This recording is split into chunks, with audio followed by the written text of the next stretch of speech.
Hello everyone, it's Olga from SEO Sly. This is SEO Podcast by SEO Sly. Today I have a very special guest. This is Mordy Oberstein from Wix.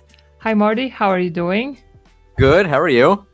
I'm doing great. It's been like a very, very busy week for me. It's the end of December as we are recording it now, and like I haven't been that busy in my entire life, I think. What about you? I'm coming up a crazy week. This week it's Hanukkah, so like I'm trying to trying to structure my days so that it's not completely insane. So Mm-hmm. I'm trying the work-life balance thing this week. Let's see how it goes. Yeah, that's my plan for 2023. We'll see. That's your New Year's resolution. Yeah, Yeah, definitely. no Well, joke. yeah. So, Mordy, if someone doesn't know you, can you briefly introduce yourself? But I don't think people don't know you. Like, it's I don't know. Maybe impossible. people don't know me. I'm Mordy. How's it going? No, I'm Mordy Oberstein. I'm the head of SEO branding at Wix. I'm a communications advisor for SEMrush. I host the SEO Rant podcast. I co-host the Edge of the Web's weekly news podcast, and I co-host with Crystal Carter Wix's own SERPs Up podcast. I like the podcast. Yeah, and I listen to all of your podcasts. Like, yeah, Somebody and I asked love me. Thank them. you. Yeah. But that's true. That's true. I feel like I'm saturating the market too much. Yeah. Yeah, it's a problem. That's nice. Okay, Mordy. So I just want to start from the very, very beginnings, and I want to learn the beginnings of your story, SEO story. When did you start it? How did you start? How it happened that you are now doing SEO? That's always the question. Yeah. So I was originally a teacher, and before that, I used to do property management, and that was like a long time ago. I'm Uh old. huh. I think I'm old at this point. I also started working Are really you? young. Yeah, I'm almost 40. Does Oh, that count? so you are not that older than I me. don't know. I kind of feel like it's like half my life is gone already. Um, Yeah. but I was teaching, and then I started working for an educational software company in Israel, writing teacher manuals for them and creating some software design. I started design. I'm not a designer. Designing educational content, not the actual Okay. design, for the company. And then they said, hey, you know what? You're one of the only native English speakers here, and we want to go our web presence. Could you handle our website and the content on it? I'm like, I can write anything. I love writing. So I'm like, no problem. They're like, great. Could you get organic traffic? I'm like, yeah, no problem. What's that? Okay. I mean, I wasn't that ignorant, but being hyperbolic about it. And I basically started diving in. I think the first thing I remember reading, if I'm not wrong, it was either Maz Whiteboard Friday or the periodic table on search engine land. Yeah. This is like almost like 10 years ago already. Yeah, I think And so. that's how I got into SEO. And one thing led to another. I did a little bit of like content consulting after that. And then I started working for a company called Rank Ranger. They're like an SEO software company. And I started managing their blog. And then from there, it kind of like led to one thing led to another. Here we are talking on your podcast. Okay. So you work at Rank Ranger. Then I think you worked at SEMrush, at Well, I Wix, was if at I Rank remember Ranger correctly. for like 5 years. I went from like writing, like managing their blog to being the CMO. That was kind of interesting. Then I Uh-huh. went to Wix the first time, and I was their what was my first title? Liaison to the SEO community, sort of like the John Mueller of Wix, I Yeah, guess. Danny Sullivan. Yeah. Yeah, I stole the liaison thing from Danny Sullivan. I didn't want to be like advocate. It didn't like sit well with me. I don't want to Uh-huh. be like, I'm not advocating for anything. I'm sort of liaisoning, I thought. Um, and then I went to SEMrush. I was still consulting for Wix on the side, and then I like reversed it. Now I'm consulting with SEMrush on the side, and I'm back at Okay. Wix, focusing much more on the overall brand messaging around SEO. How we deal with SEO across the board in terms of messaging, in terms of education around SEO for users, for our partners, and so forth. So it's pretty cool. I feel very fortunate. Yeah. That's an interesting story. I had maybe not that interesting, but a similar one. I worked at the agency, a big agency. Then I left and I was doing some projects on the side for this agency. Then I came back and then I left again and was doing side projects. But yeah, now I'm like fully on my own, but a It similar story. All the stories are always interesting because there's never Yeah. like a very linear like path. Like I did this, now I did that, and that's it. Yeah. I've been there for 20 years. That's very rare. Yeah, yeah. So tell me more about exactly what you do at Wix. Like, what is it like exactly? Tell me like everything I Oh want to my know. goodness. Where do I start? I guess, well, it's a couple of things. One Mm-hmm. is, so we view branding around SEO, meaning the messaging, the optics, the everything around how people perceive us around SEO, as having a lot to do with SEO education. Mm-hmm. So, for example, it'd be like, yeah, we're advanced in SEO, blah blah blah blah blah, but we're not helping our users do better SEO. That's a gap. Like that's a messaging problem. You can't do that. You can't Mm-hmm. tout yourself as, yeah, we're so great. Look at us. Look at all the things we've done, and then not help your user base do solid SEO. Mm-hmm. So a lot of what I do is around SEO education. So, for example, we have a thing called Wix Learn. It's where any Wix user can go and learn more about, say, e-commerce or building a Wix site. How do you go about doing that? So I'm working with them on an SEO course for non-SEOs, which I think is one of the Oh, coolest parts of my job. And I don't see anybody else doing it. And I feel like this is a place where Wix can really lead. No one talks about SEO to non-SEOs for the most part, yeah. right? It's Yeah. like it hit me the other week. I'm like, that's crazy. Like, Yeah. I don't know, go to You're right. SEMrush, go to Moz, go to Ahrefs, like all of those beginner content, it's all aimed at other SEOs who are entering the field. Yeah. And what about those who have no clue? Right. And like they're not going to be professional SEOs. They want to know some foundational things that they can do, some outlooks. I think it's more about mindset at that point than it is about particular tips. Mm-hmm. And when we think about it as what the mindset that we can offer them around SEO, around growth, that would help them not write a good title tag or a good header, but when they come to a situation where they're not sure what to do from an SEO point of view, to have some direction. Like, this is how we generally approach SEO. So now that I'm stuck here, this approach, I would do X. And no Mm-hmm. one's really doing that out there in the world. And we very much are on top, like on that. We want to own that in a lot of ways. So I guess I could do some spoilers. So we're working on Please that do. course. We have an SEO learning hub. So it's Mm-hmm. wix.com/SEO/learn.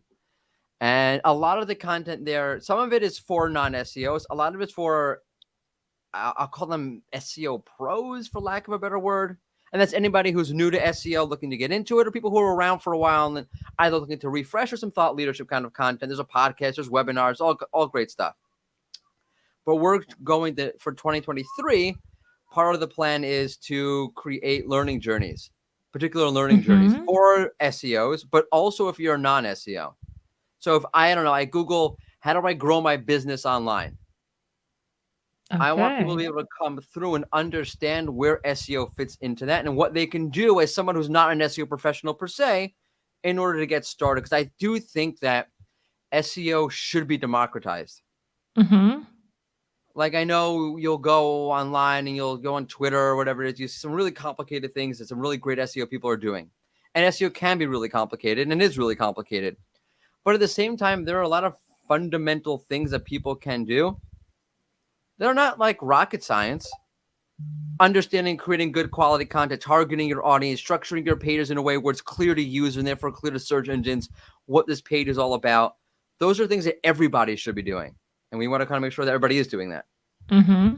Yeah, sure. I don't recall any CMS having this type of content. I don't think so. I don't think so either. We've really doubled down on it, on the whole thing, and it's everything. So that's one part of it. The other part is any messaging around SEO. So, for example, if we want to talk to a broader audience about Wix and about growing your business online, and SEO obviously factors into that. So part of my job is to make sure that the way we speak about SEO is not overselling anything, because as a marketing paid search, for example, is much easier. You throw some money at it, Yeah. you get on the SERP, you get some traffic, you get some revenue, it's good to go. Selling SEO is much more complicated, and it's very easy to oversell, which I think is what you see online. If you go and you look and see how people are talking about SEO services, and that I think is brought up the whole thing about SEO being snake oil. I think a lot of that comes because selling SEO is hard. Let me tell you, Sinona, what you need. You need a lot of hard work. You're not going to see really anything for 6 months, probably really a year. Go ahead and give me your money. Yeah, but that's the reality, unfortunately. So part of what I do is to make sure that we don't oversell SEO and that we make it pretty clear to people who we're talking to the value of SEO, which is another part of like a really cool part of my job is I get to share the value of SEO with literally millions of people. Yeah, that's so. So Wix Learn, is it a different thing, a different It's entity different from the that's hub. their SEO hub? Yeah, Wix Learn is courses for anybody about everything. Whether you're trying to use, we have a full Okay. stack dev solution. So if you're trying to learn how to use that, there's a course there. If you're trying to learn how do you run an e-commerce website, like leaving Wix aside, like there's a course about that. Is it So there's for good Wix users only? for everybody. It's free. Okay, this is for okay, Yeah, okay, it's free for everybody. okay. And then I guess like the last part of my job, not really the last part of my job, I guess, but it's to talk about how, because the Wix product has undergone a pretty significant evolution Yeah. over time, and it's not just SEO. And I think that's kind of been one of the things that's led to this is that I don't know. I'll give a timeline, but I probably shouldn't. Let's say over the last, let's say 3-4 years, the platform has really, really, really matured. And that means showcasing to the world, okay, like what you thought about Wix as being it's only good, let's say for SMBs or for portfolio website, is not accurate. That Wix is much more complex, much more like Crystal Carter calls it cavernous. It's just, you just dive in. There's so much there. And part of what we do is on my team is to show how Wix from an SEO and a little bit beyond an SEO perspective applies to sites that you wouldn't have thought it does for larger sites. You know, large SMBs, large SMEs, that kind of thing, where you can really do a lot of cool things. And because Wix is a kind of platform where it's not like I'll give a bad example. I don't want to get into competitors. Like Shopify is like that's an e-com solution, whereas Wix is a little bit different than that. It's a broader solution. There's marketing tools, there's bookings, there's a whole section of Wix pages dedicated for restaurants, for hotels. There's all Okay. sorts of verticals. It's focused.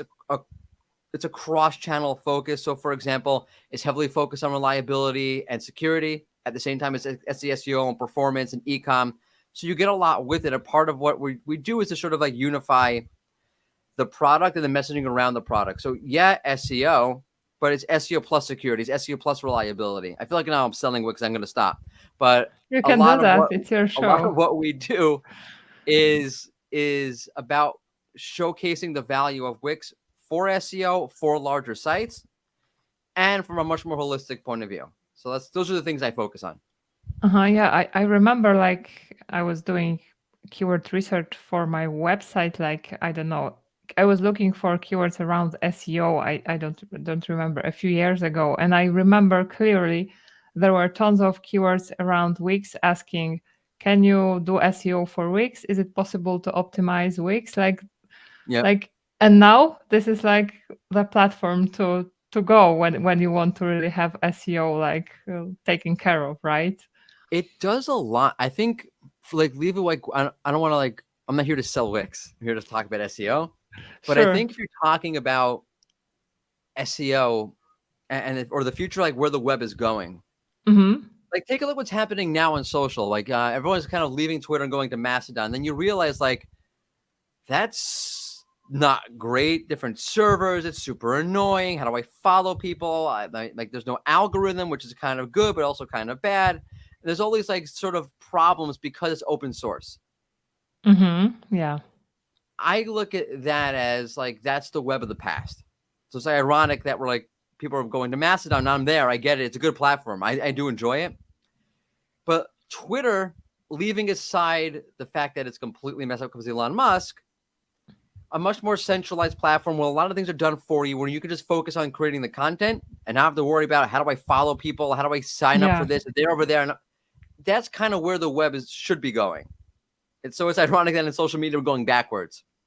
And what a platform like a Wix or other platforms, again, I'm not here to sell Wix, do is they allow everyone to be on the web and to offer something of value and then be found at the same time. Mm-hmm. So and I think this is why if you were to ask me personally, I think this is why like Google has kind of been more buddy with the CMS as of late, because it does help solve a problem in the ecosystem. Is that where Google has a helpful content update, their product review updates. They don't want people spitting out crap content. They want real experts. Hey, it's the EEAT. Yeah. It's the expertise part. But who's the great? I'm sorry, not expertise. Experience. Experience. Who has the experience? It's usually going to be a business owner, somebody at a company, not some content marketing agency in Nebraska. They don't have the actual experience. The problem is that the ecosystem needs to allow for the average, let's say, business owner or marketing manager or whoever it is who would be writing content from the business point of view, to write the content and succeed. If they have to write the content, spin up a website, handle all the technical implications they have no idea how to do, or then pay someone to do it, it's much harder to get the content out of them. What they would rather do is, I need to run my business. I'm happy to write content to bring in more business or to showcase my expertise or experience. You handle the technical underbelly for me. And that's what a Wix allows you to do. If you want to be involved in the technical underbelly, you can. You can write structured data. You can handle whatever you want for the most part. You can't touch the server, and that's a different story. I kind of think that kind of makes sense. Like, why do you want to touch your server and lock yourself out? But fine. But outside of like that, you can pretty much do whatever you want. So if I am a business owner and I don't want to do that, I can just write content. If I'm an SEO or if I'm a developer and I want to do more complex things, I want to create custom functionality, let's say, great, I can do that too. And what these platforms let happen is they let business owners or people from the business who actually have the experience write content. So this way, when Google was looking to serve content that has the extra E in EAT, now they have it. So these platforms are really important for the ecosystem that is the SERP, or that is Google going forward. Yeah, 100%. I have seen, I think, enough of WordPress sites that were like maintained by small business owners, and sometimes the things I see there, on top It's a of being problem. hacked 1,000 times, it's sometimes like very sad to see what happens to those sites when like a user, the owner who has no clue about like technical stuff of the side of things is maintaining their site. Totally. I've worked for a company like this where they're a very established company. They're a real estate company in New York. Their digital presence didn't really matter to them so much. And they would kind of neglect the website because it was a pain in the neck. They would farm it out to a developer. The development would work on it, whatever. It'd come back with a whole bunch of things. But like, all right, whatever, do what the hell you want. And they wouldn't really care because it was a hassle. And in the end, they have a website and the content's like not great because it's already just enough effort just to get the website up. Now you're telling me to write content? Yeah. And I also had like many such cases that the site was custom developed by a developer, like custom fields. It was like almost impossible to add content in a normal way. And on top of that, the developer said, do not update it because it will break the site. So the site wasn't updated for, I don't know, a year, 2 years. There you And go. then you have all those Chinese, Japanese characters on SERPs. And even in SEMrush, like the site had so many organic keywords that it was insane. And most of those keywords were like those hacked keywords it was Nice. ranking for. I hate when I see that. Like, oh, okay, great. This is like it's a restaurant site, and now they're ranking for like movie streaming keywords. Yeah. Yeah. This type of things. Okay, but if you were to do like side by side comparison of, because like I think because usually it is the choice, do I go with WordPress, do I go with a different CMS? So if you were to do this comparison, what would you say? So first, I'm going to say very unequivocally, I don't think every website should be on Wix. I don't think every website should be on Shopify. I don't think every website should be on WordPress. I don't think that's healthy for the web. Sure. So, which leads me to my next point. Like, it's not like, what does this platform have in terms of this feature versus that feature versus that feature? I look at it as more like, what's the opportunity cost? Mm-hmm. I was talking to an agency today, an SEO agency today, and they told me they want to double down more on Wix websites. I'm like, oh, that's interesting. Why? Because it saves us dev costs. We don't have to hire devs. And for the type of client that we have, we say like I'll call them like SMBs with pockets that they're Uh-huh. focusing on. It helps them that they can change things pretty easily. They can redesign things without breaking things, without worrying about breaking things. They can pass off the website, and they don't have to worry about the client budget going to maintenance or going to fixing things. The client's budget can go towards growth. Uh-huh. And for that particular demographic, that's really important for them. I'm assuming because the clients may not have a huge budget, and whatever budget they have, they need to max it out. So a Wix website makes sense for them because they can maximize the budget. They don't have to worry about fixing broken plugins or hack sites or Yeah. whatever it is. And I look at it as a case of like, what's the opportunity cost for you, for your website? I'll give you another good example of what I mean. You can't touch the server with Wix. Mm-hmm. And SEOs will always be like, oh, you can't touch the server. Not good for SEO. You can go, I've had conversation with John Mueller about this on Twitter. You can find them. John's like, why do you want to touch your server? So you can lock yourself out. But like, why do you really need to do that? But let's say you really do need to do that. Okay, fine. So maybe that's not the best solution for you. Or is it? There's always an opportunity cost. So remember when Amazon went down, their servers went down and half the internet went down with it? So Wix does use Amazon servers, but guess how many Wix websites went down because of it? I think none. Zero, because we automatically move them to different servers. Uh-huh. So Okay. again, what's your opportunity cost? If Wix is handling the server for you, we don't use one, we use multiple. We have a ginormous network of CDNs. So we'll just move you over. So, oh, you can't access the server. Great, you can access your server, but your server is down and you can't move to another one. So now what are you going to do? Yeah, So exactly. what's the opportunity cost?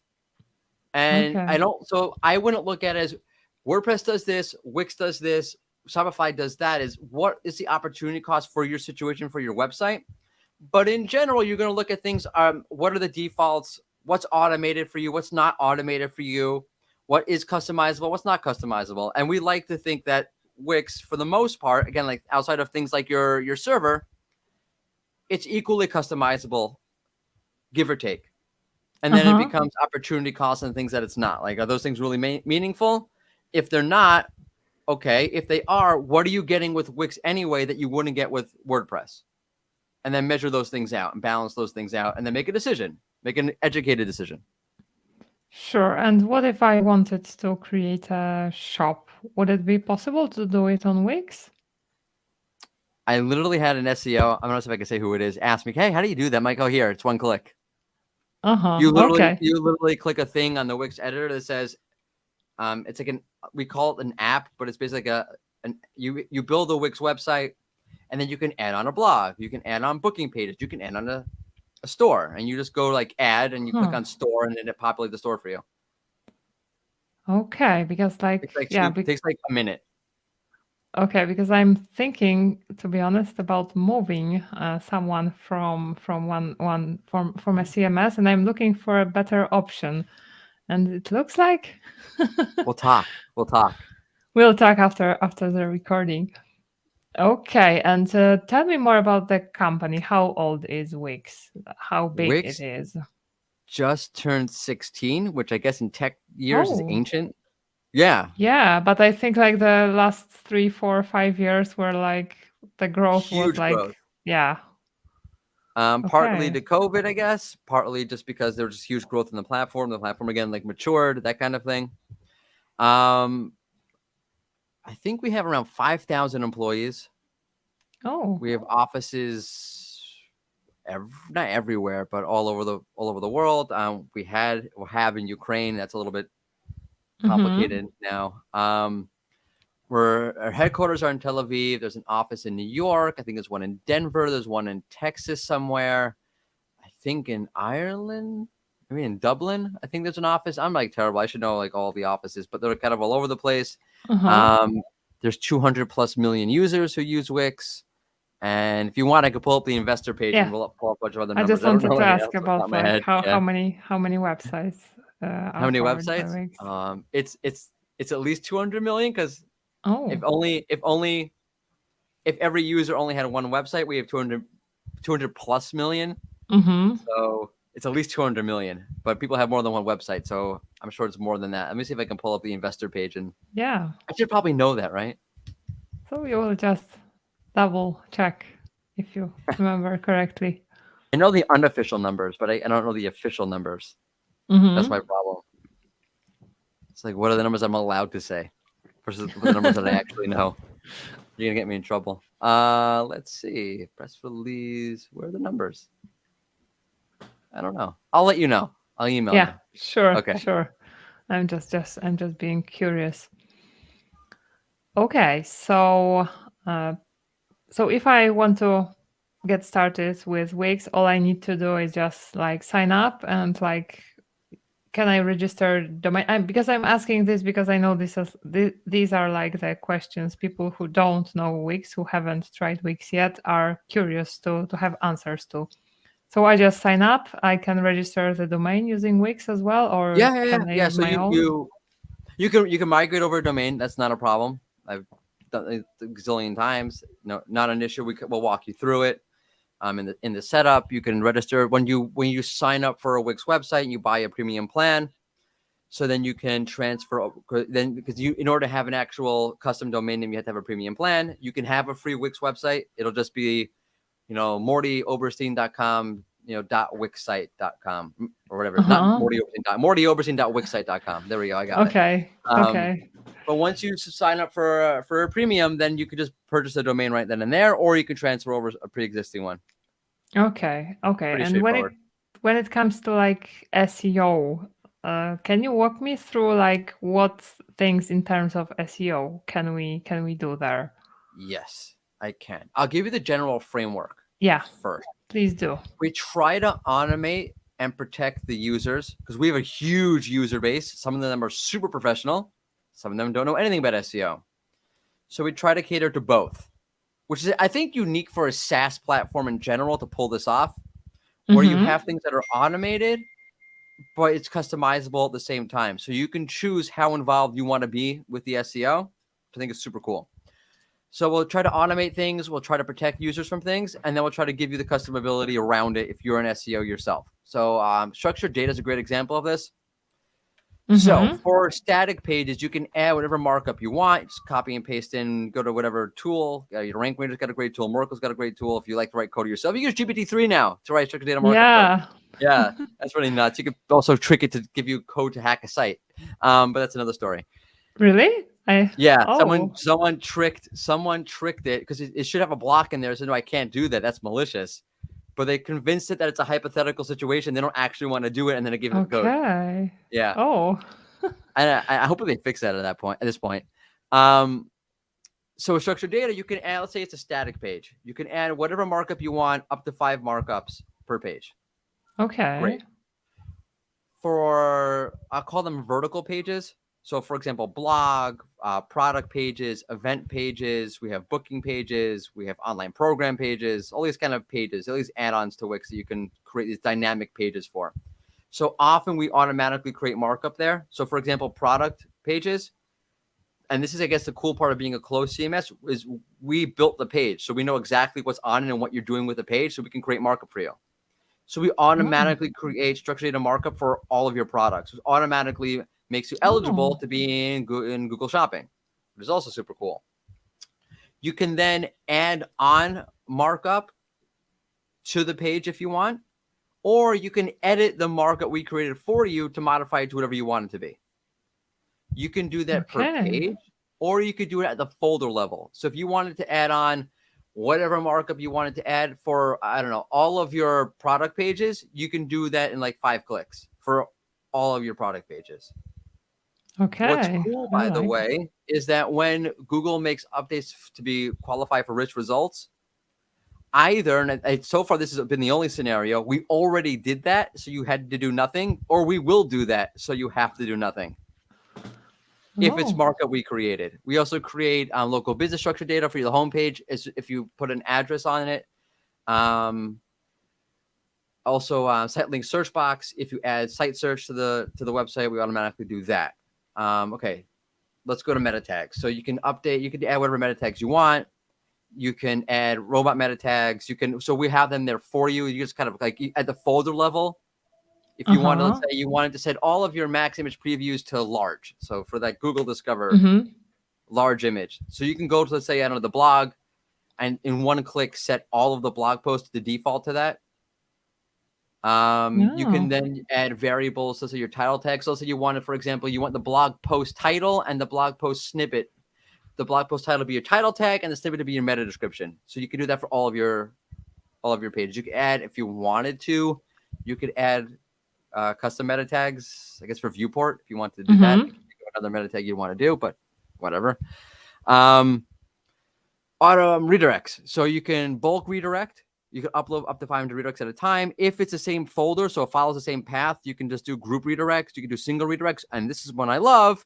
Oh, by the way, we'll check for errors and loops. We're going to talk about protecting the user. So we'll let you know if there's an error, if there's a loop. And for static pages, event pages, online program pages, and product pages, if you change the URL to a particular page or across the board, we auto redirect for you. Oh, that's so really nice. Nothing. Also, for product pages or blog pages, you can edit the slug for all pages, but you can also edit the folder name. So if you wanted to change, like the default for the Wix blog is, /post, you could change it to /podcast if you wanted to. Okay. And how about booking? Booking, you can't do that yet. Event pages, you can't do that yet. What you can do there is just a slug. So it's only blog and product pages you can do that so far. Okay, but I just wanted to ask about this booking functionality you mentioned. Yeah. So do you integrate with like Calendly, for example, or do you have like your own system to manage bookings? It's its own system.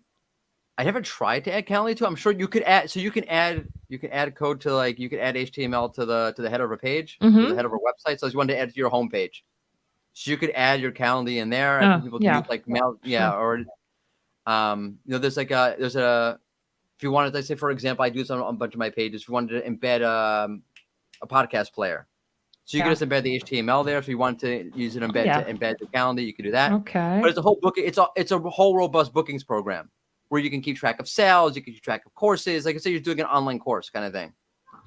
So it's not like Calendly where people just booking. There's a huge amount of functionality behind it that makes it a whole lot more robust. And so what about, for example, for lawyers or for, I don't know, dentists? Can they like move their entire business to Wix and have, for example, appointments taken totally care of this way? That's one of our core products is bookings. Okay. I didn't know that. It's one of the stronger, we have, like, for example, we have like podcast pages. You can automatically create a podcast. Like, I'd probably do that. We have a content manager dynamic page. I probably do it that way versus the podcast page, because it's like, these ancillary little page type that we create. But bookings is like one of like the hardcore Wix products that we offer. Okay. So you can do things like you can offer different payment options with it. Like you can do things like allow your clients to review the order before they go through it, or after they go through it, send automated emails. Like you just booked an appointment, send an automated email out to the client, that kind of thing. Okay, because like setting this up in WordPress is probably, I guess it is more complicated. You need a bunch of plugins sometimes, Okay, I like it. By the way, we don't call them plugins because they're not plugins, they're apps. So there are a huge amount of like e-commerce apps, SEO apps, not so many SEOs, Uberall, DeepCrawl. I guess SEMrush is an inbuilt SEO app, Ranking Coach, or the SEO apps of note. But there's all sorts of apps, drop shipping apps, email marketing apps. So you can check those out. Okay. It's getting very, very interesting. And I'm waiting for the demo to play with. Okay. I can work that out. Okay, sure. And what about Crystal? What does she do there? You do the podcast together? And we do the podcast together. So a lot of the educational stuff we split. Yeah. We love Crystal. Everyone needs a Crystal. Yeah. That's how I put it. She's lovely. She's amazing. So she works with a bunch of different of the I call them like sub companies. So we have like a full stack dev tool called Velo. So she works with them, showcase how SEOs can use that kind of thing. A lot of the messaging and the communications around what we're doing, what's coming down the pike, what we're working on, how you can use Wix hands-on. So Chris does a lot of that, a lot of work on the SEO hub, She handles a lot of our Mm-hmm. webinars. So it's sort of like a nice little split. I would say, like, if you wanted to break down like what Crystal was, I do, like, a lot of them were like top level brand messaging things Mm-hmm. and broader education would be like on my side. Whereas a lot of the things that you're dealing with on the SEO community, um, functionality for SEOs, how to use Wix for SEOs in a much deeper hands-on kind of way. So Crystal runs with that kind of stuff. Okay. Okay. Cool. And let's now switch more to SEO. So, if you were Cool. to tell me what's like your favorite thing in SEO, something that you're most interested in like that your specialty within SEO, if I can say it this way. Yeah. I love the algorithm.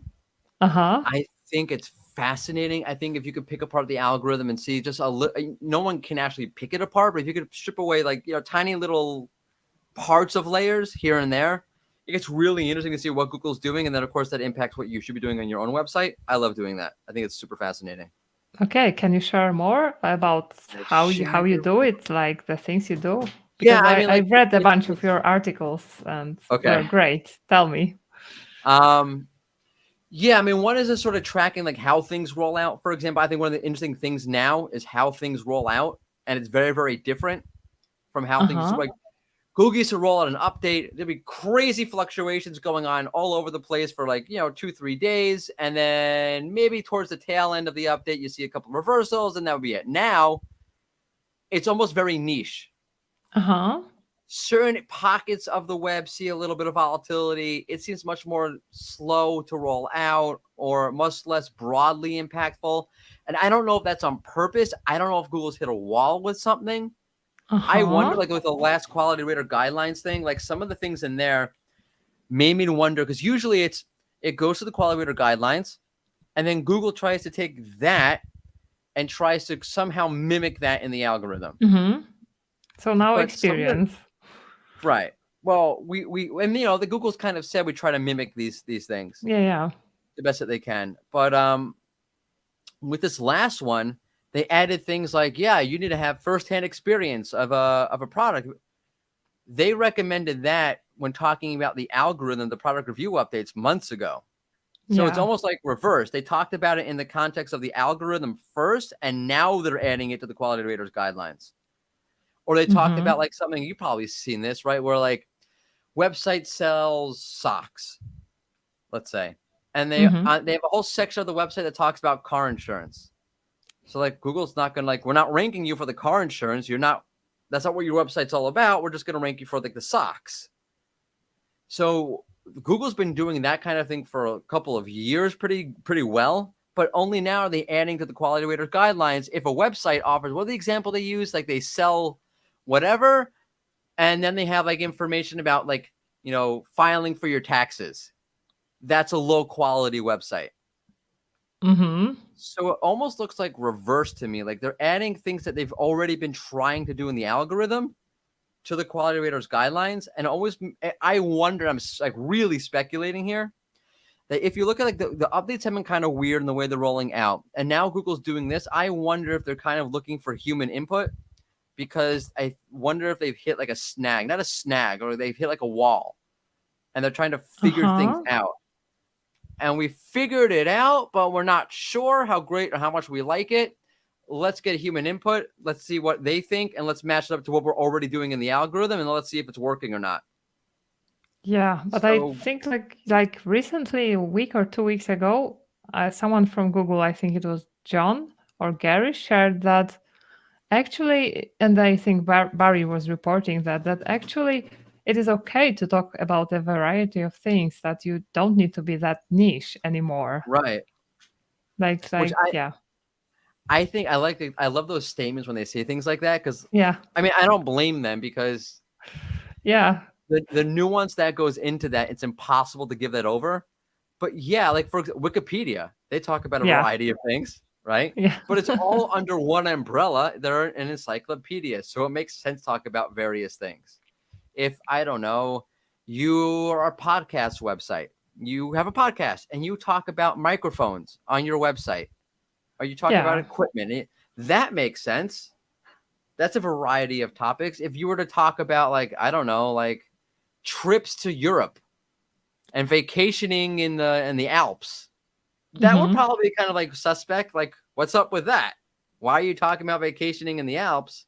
The example I always use is you went into a doctor's office and you said, "Can I see the doctor?"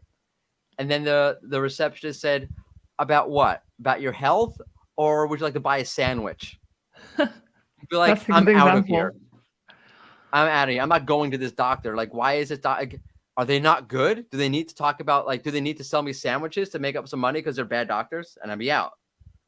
Yeah, It's the same that's thing for a a nice website. example. Really, really. Okay.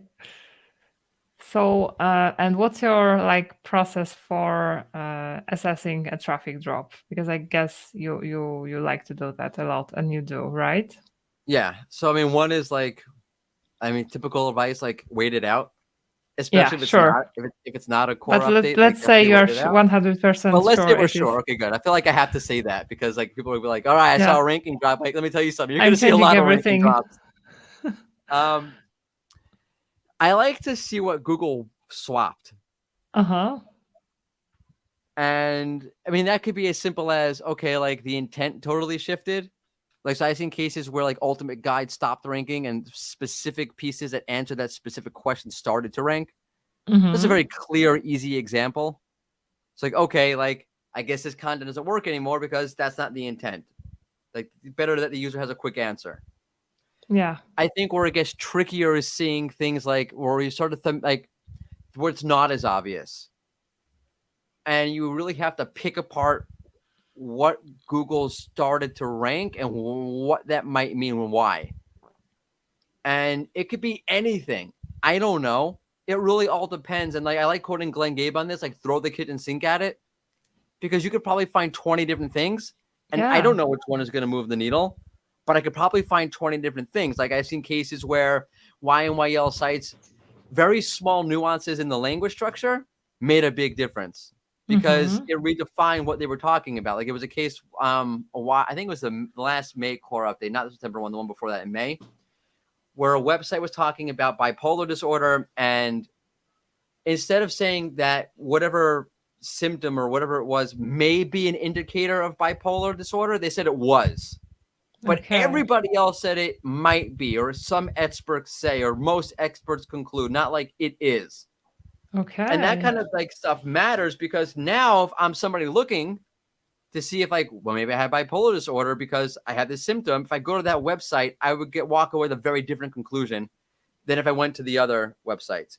Which I think if you want to ask like, what's my biggest SEO tip, is watch your language.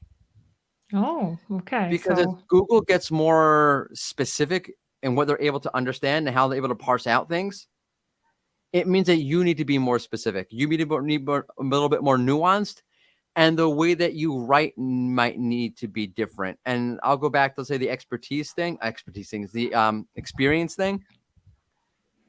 I have always wondered when Google officially announced during the product review update that we're going to be looking at to see if you have firsthand use of the product. Like, how the hell do they know? Like, I'm reviewing a microphone. Like, how the hell do you know if I actually used it or not? mm-hmm. But I've always wondered. I was talking to Lily Ray about this. She had this very similar theory. Is that the way you would write about something if you actually used it would be very, very different, and that Google can pick up, because machine learning is literally built to do this. If it can profile the language structure differences, like for like a really like stark example would be, let's say I had a vacuum cleaner, or I reviewed a vacuum cleaner and I didn't actually use it. So I'd write, good on carpet, hard to push. But if I Uh-huh. actually used it, I would write great on carpet, but had a hard time with pet hair. Easy Yeah. to push, but leave scratches on hardwood. And that very different language structure could be something Google picks up on or can pick up on. So if you're asking like what's going to happen going forward, I would double down on the fact that how you write, what you write, how you structure things, how you speak, what you talk about, what you don't talk about, what you have on the page, what you left off on the page even, might Yeah. make a much bigger deal going forward. Okay, so talking about language writing, where does like ChatGPT stand here, like, or Oh my other god. AI tools? Oh my god. Because So like much. everyone will be using that, is using that already. So Everyone's how? going. You can't stop it. Also, because every stupid marketing guru on the planet, if you go on TikTok, is recommending to all of their audiences to use GPT-3 because for them it makes sense. Like for their audience, that does make sense Mm-hmm. because their audience probably has a hard time creating content. Here's a great solution for you. Yeah. Ha ha ha. I'm not telling you that it sucks. That's a different story. But I don't think you're going to get rid of it. So I Yeah. think John Mueller talked about this. He would imagine a tool that created headers for you. Like, that would be the wave of like, that would be something that's going to be in the future. Writing product descriptions, that kind of thing. I think the way I'm breaking it down now is like snippet content, Mm-hmm. like an FAQ kind of content. Like, how many times over is there a snippet of content that answers how to change a tire? What Yeah. more am I? What more am I going to add to that? Nothing. There's nothing else. Like it's already been said 1,000 times over. So Yeah. fine. Let GPT-3 scrape the web and rewrite the same thing that's been done 1,000 times over because I'm not going to add anything new to that. And I think Mm-hmm. Google's going to have to get to the point where, like, for that kind of thing, for how to change a tire, that the snippet of content that is going to show there may very well be written by an AI writer. But then, how do you assess? If let's just say, let's make it real simple. Everyone used the same AI writer to write that piece of content. Everyone has the same snippet. Yeah. Who ranks? Correct. We're Who getting ranks? getting back to links. I hope not. I was gonna say I hope we're going to a place where the context of the website comes into larger focus, with something like what you Uh-huh. see with the HCU, right, where they're looking at the entire website, not just like a particular page. So a website, let's make it really like stark. I have a website that used GPT-3 to answer how to change a tire, and that's a website that talks about light fixtures. And then I have a website that used GPT-3 to write the same snippet, but the website is about cars. Mm-hmm. I would hope Google will look at the larger website. Like this Yeah. website is about cars. Even though it's the same content, we're going to rank this website because it's about cars. Because it's not just about the first click, it's also about the second click the user's going to Yeah. do on the website. So that's what I'm Okay. kind of hoping this goes.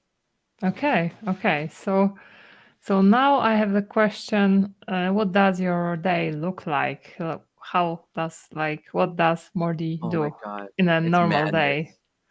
Let's see. I usually start off like working slowly to get a podcast episode out. So I'll spend like the Uh, first half hour of each day, like, doing the banner, writing up some notes. Then it goes into answering emails. uh-huh. Well, no, first I lied. First I go to SEOroundtable.com every day. That's like my go-to. I'll open up the Okay. other news websites also, but I'll read through Barry's stuff. I'll go answer my emails. I'll go back to some other SEO news articles. And then who knows what? It all depends. Like now I was working on an SEO course, like I mentioned before. We have an SEO advisory board, so I'm drafting up a couple of notes for them. I'm trying to like feel what else did I do today? I feel like I've done nothing. I actually answered like a gazillion emails. So, we have all sorts of partnerships that we're working on. So working on with partnership with so-and-so. I can't say who it is. So working on that for a Okay. little while. A lot of, team structuring. Like we're preparing our roadmap for 2023. So a lot of stuff around that. It kind of all depends. It depends. Yeah. But it's usually, Sure. and then like, some sort of like chaotic madness that I somehow structure into something that's logical. Okay. Okay. And do you work over weekends too? Would it be better if I said yes? Okay, my weekend is Friday, Saturday. Mm-hmm. So Saturday, don't do anything. Okay. I'm Orthodox Jewish. It's Shabbat. It's Sabbath. I don't Okay. do nothing. It's great. Friday, so like the rest of the world's still online. Crystal, for example, is in the UK, and George's in the US, so they're online. So like I kind of like I'll catch up on things that I didn't get a chance to during the rest of the week because it's quiet. Obviously, I read the SEO news for the day. There's social media, that's its own thing. And I'll try to take care of a couple of things here and there. So I might spend like an hour or two, but only because it makes the rest of my week easier, not because I'm trying to be a workaholic. And I'm Okay. not saying you have to work on the weekends. If you're like sitting there like, oh, I don't work on the weekends, good for you. You shouldn't. Yeah. Like But so do you have like 4-day week uh, No, Sunday's a at work weeks? day. Okay, okay, this way. Okay, okay. So Yeah, Sunday. which kind of works out because like it's a really quiet day. Like that's the day I try Yeah. to like actually do content. So like for example, like the podcast that Crystal and I do, I'll use Sunday to write up the outline for the show, that kind of thing. Uh-huh. So like everyone at Wix works this way? Everyone in Israel In Israel. works this Okay, way. okay, So like okay, okay. Crystal doesn't. Crystal's in the UK, so she Yeah. works Monday through Friday. Yeah. Okay. And I think Barry works in a similar manner. Am I correct? Barry always works, but Yeah. also Barry keeps Shabbat, so he can't work on Saturday. Yeah. So he's I think he schedules things like for the weekends, So if I'm Barry, like when correct. is a Jewish holiday, he'll schedule and then he'll post on the website. I did not actually put this out; it's pre-scheduled. So like, don't Yeah. think that I'm not like keeping my holidays. Yeah. Okay. Okay. So and tell me a bit about your own podcast, SEO Rant, So and I have the the SEO rant. podcast you have with Crystal as well. So the SEO rant over to the SEOrant.com is something that I just kind of like. I find it fun to talk to new people, put some new ideas out there. I try not to have the same people who you usually see in SEO on for the most part. Obviously, I do, but I try to bring in new people you may not have heard of before, just to offer new ideas, new thoughts around SEO. But it's not like so much about SEO tips all the time. It could be just like, yeah, I hate this about working with clients, or I hate this thing about SEO. I'm just kind of ranting about it. Or it can Uh-huh. be SEO. Like you and I discussed Search Console and why it was the ultimate SEO tool. So we kind of like both SEO life and SEO tips. SERPs Up, which is on the Wix SEO Learning Hub. So that I do with Crystal. We do bring in guests. We do it a little bit different. We just send them a question and we bring in a recording of that and work into the episode. I think yours is coming out. Oh, that's I'm gonna nice. say it's either this week or next week. Oh, Oh no, maybe nice. not next week. Next week's a holiday, so the week after. Uh-huh. If it's not this Okay. week, now I'm going blank. I can't remember. We'll see. I think it's next week. So, but anyway, Okay. Okay. we try to cover. We try to take like an SEO topic, but from a certain angle. So, like one episode, we like for your episode, we talked about SEO audits, but like we talked about like how far do you have to go with an SEO Mm-hmm. audit, and we try to have some fun. It's a lot of fun. We try to have a lot of fun with it. We have some cool. It's multiple segments, so we have some like fun segments that we try to mess with. Like we have Mm-hmm. a Yeah. segment called "Is This New?" where Yeah. we go through something that's probably not new, but like why it's significant. Uh-huh. Okay. And yeah, it's just a lot of fun. Yeah. Of course, it's a lot of fun. Yeah. Yeah. Yeah. I really enjoy your podcast. Thank you. So yeah. Okay. So what do you think is like the area of SEO we should be focusing on in 2023, and something that we probably as SEOs have been neglecting so far, in your opinion? AI Language, language. content, but like what it actually means to create good content and what that means in terms of understanding audience. Because like Mum's coming into the equation at a certain Yeah. point. Yeah. Yeah. So Yeah. Mum does like I know everyone's all shiny things that Mum can do with images and Google Lens and blah blah blah. That's great. That's super cool. But if you go back to the original example Google gave about going for a hike and how it Yeah. parsed out the words "prepare for a hike," I think the parsing out of queries and the parsing out of topics is going to be such a mind-blowing thing. Like if you want to go to the Yankees game, like what does it Mm-hmm. mean to go to? Does it mean just to buy tickets? Does it mean like is a neighborhood safe? How do I get there? Can I wear the other team's colors or jersey? Will I get my ass kicked if I do? Like all these kind of things are included in go Yeah. to. And if Google can parse that out, that means what it expects out of content will be very different. It also means, I think, that what the SERP will look like will be very different Uh-huh. because it'll open up the SERP to multiple pathways around a topic. It'll almost let the SERP be like a portal, and you kind of see that we're doing that now with the knowledge panels. If you Google Tom Brady, it's much Yeah. more visually oriented, and you can like dive into his YouTube or dive into this and dive into that. If Google can parse out topics and then lay that out differently on the SERP as opposed to like traditionally built SERPs built around the blue links and create portals of information that you can dive into, that would be fascinating. Mm-hmm. I think it's kind of where we're headed. Yeah, yeah. And what would you recommend, new SEOs who are just starting the game? what would your recommendation be? I want to start doing learning SEO in 2023. What does Mordy recommend? I recommend you keep up with I always recommend this. Like, keep up with the news. I think that's a great way to start learning SEO. Obviously, you have like the beginner's SEO guides and the courses, but if you keep up with the news, you can understand, like, first off, it'll help you think about Google as an ecosystem, and it'll help you understand how things are developing, and more importantly, where they're going. If you're able to pull back and analyze, like, what are some of the trends? Like, I keep seeing Google doing this. I wonder why that is. Okay, why is Google doing this? What does that mean? And it gives you just a much more, I don't put it, but like a deeper sense of what SEO is and where SEO is going. So another plug to read Barry's website every single day. Yeah. Like Barry's insane. Do you have some advanced SEO tip that you can share with me and with the audience?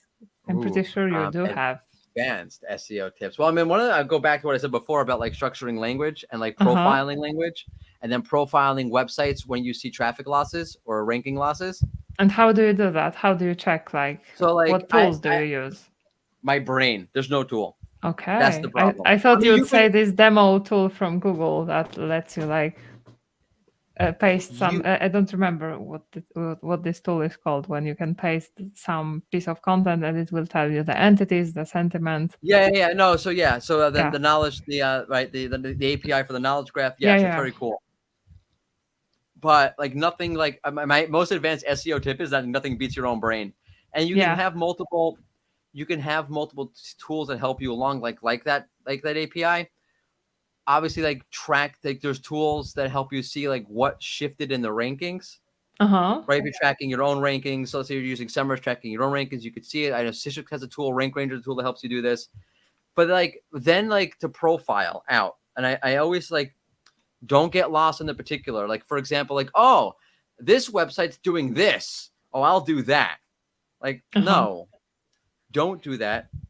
Thematically analyze it. Like let's say for example, I've seen this a bunch of times where landing pages that have FAQs on it do better than landing pages that don't have any FAQ on it. Like, oh, I need an No, that's not the answer. What is the answer is that Google sees an informational intent within the commerce query, within the commercial, within the transactional query, which means that you could do it multiple ways. You could probably do it better than an FAQ. That if you just have a landing page that's like, here's what we offer, buy now. Here's what we offer, buy now. Another section of here, that's not going to work because there's an informational intent that you're just not missing. That you're missing. You're just not hitting it. So you could probably figure out a much better way, a much more seamless way that allows you to offer the informational intent that Google does want, and that allows you to also drive the conversions that you also want at the same time, better than just having an FAQ. Okay. For example.